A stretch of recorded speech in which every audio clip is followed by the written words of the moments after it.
ओम नमो भगवते वासुदेवाय। 26वां अध्याय। राजा पुरंजन का शिकार खेलने वन में जाना और रानी का कुपित होना। श्री नारद जी कहते हैं, राजन, एक दिन राजा पुरंजन अपना विशाल धनुष, सोने का कवच और अक्षय तरकस धारण कर अपने 11वें सेनापति के साथ 5 घोड़ों के शीघ्रगामी रथ में बैठकर पंचप्रस्थ के नाम के एक वन में गया। उस रथ में 2 ईशादंड, बम्ब, 2 पहिए, 1 धूरी, 3 ध्वजदंड, 5 डोरियां, 1 लगाम, 1 सारथी, 1 बैठने का स्थान, 2 जुए, 5 आयुध और 7 आवरण थे।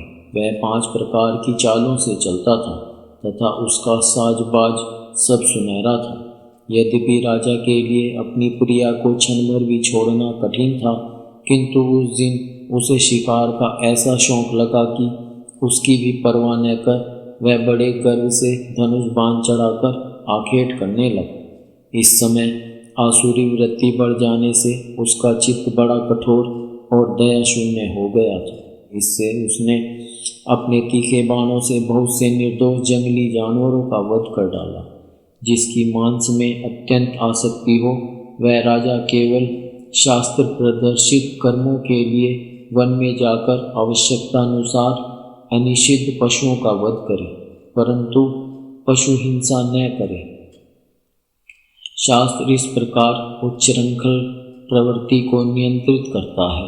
राजन, जो विद्वान इस प्रकार शास्त्र नियत कर्मों का आचरण करता है, वह उस कर्मानुष्ठान से प्राप्त हुए ज्ञान के कारणभूत कर्मों से लिप्त नहीं होता। नहीं तो मनमाना कर्म करने से मनुष्य अभिमान के वशीभूत होकर कर्मों में बन जाता है तथा गुण प्रवाह रूप संसार चक्र में पड़कर विवेक बुद्धि के नष्ट हो जाने से अधम योनियों में जन्म लेता है। पुरंजन के तरह तरह के पंखों वाले बाणों से छिन्न भिन्न होकर अनेकों जीव बड़े कष्ट के साथ प्राण त्यागने लगे। उसका वह निर्दयतापूर्ण जीव संसार संहार देखकर सभी दयालु पुरुष बहुत दुखी हुए। वे इसे सह नहीं सके। इस प्रकार वहाँ खरगोश, सूअर, भैंसे, नीलगाय, कृष्णमृग, शाही तथा और भी बहुत से मेढ़े पशुओं का वध करते करते राजा पुरंजन बहुत थक गया। तब वह भूख प्यास से अत्यंत शिथिल हो वन से लौटकर राजमहल में आया। वहाँ उसने यथायोग्य रीति से स्नान और भोजन से निवृत्त हो कुछ विश्राम करके थकान दूर की।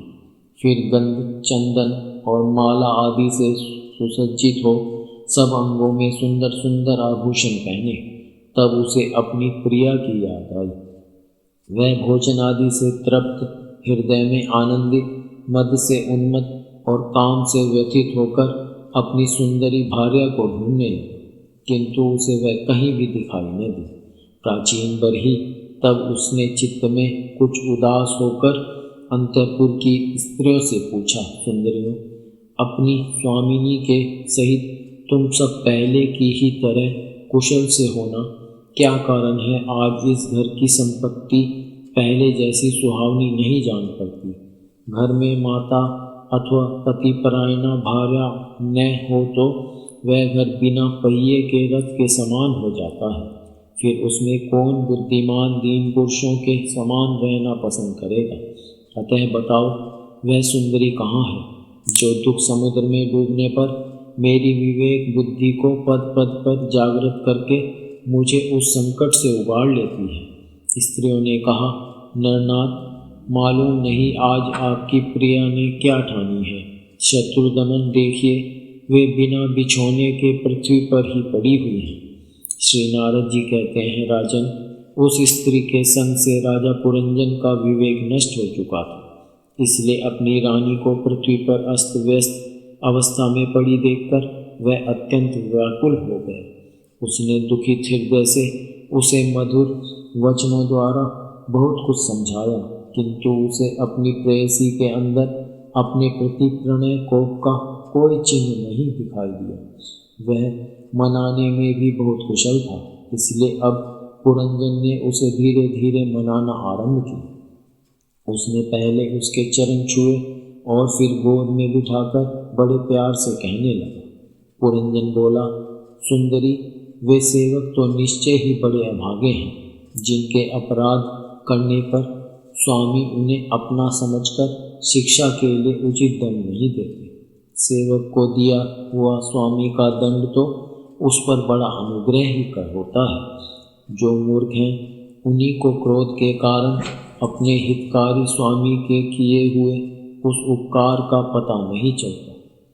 सुंदर दंतावली और मनोहर भुवों से शोभा पाने वाली मनस्विनी, अब यह क्रोध दूर करो और एक बार मुझे अपना समझकर प्रणय भार तथा लज्जा से झुका हुआ एवं मधुर मुस्कानमयी चितवन से सुशोभित अपना मनोहर मुखड़ा दिखाओ। अहो, ढमर पंक्ति के समान नीली अलकावली, उन्नत नासिका और सुमधुर वाणी के कारण तुम्हारा वह मुखारविंद कैसा मनोमोहक जान पड़ता है। वीर पत्नी, यदि किसी दूसरे ने तुम्हारा कोई अपराध किया हो तो उसे बताओ। यदि वह अपराधी ब्राह्मण कुल का नहीं है तो मैं उसे अभी दंड देता हूँ। मुझे तो भगवान के भक्तों को छोड़कर त्रिलोकी में अथवा उससे बाहर ऐसा कोई नहीं दिखाई देता जो तुम्हारा अपराध करके निर्भय और आनंद पूर्वक रह सके। प्रिय, मैंने आज तक तुम्हारा मुख कभी तिलकहीन, उदास, मुरझाया हुआ, क्रोध के कारण डरावना, कांतिहीन और स्नेह शून्य नहीं देखा और न कभी तुम्हारे सुंदर स्तनों को ही शोकाश्रुओं से भीगा तथा बिंबाफल सदृश अधरों को स्निग्ध केसर की लाली से रहित देखा है। मैं व्यसनवश तुमसे बिना पूछे शिकार खेलने चला गया, इसलिए अवश्य अपराधी हूँ। फिर भी अपना समझकर तुम मुझ पर प्रसन्न हो जाओ। कामदेव के विषम बाणों से अधीर होकर जो सर्वदा अपने अधीन रहता है, उस अपने प्रिय पति को उचित कार्य के लिए भला कौन कामिनी स्वीकार नहीं करती।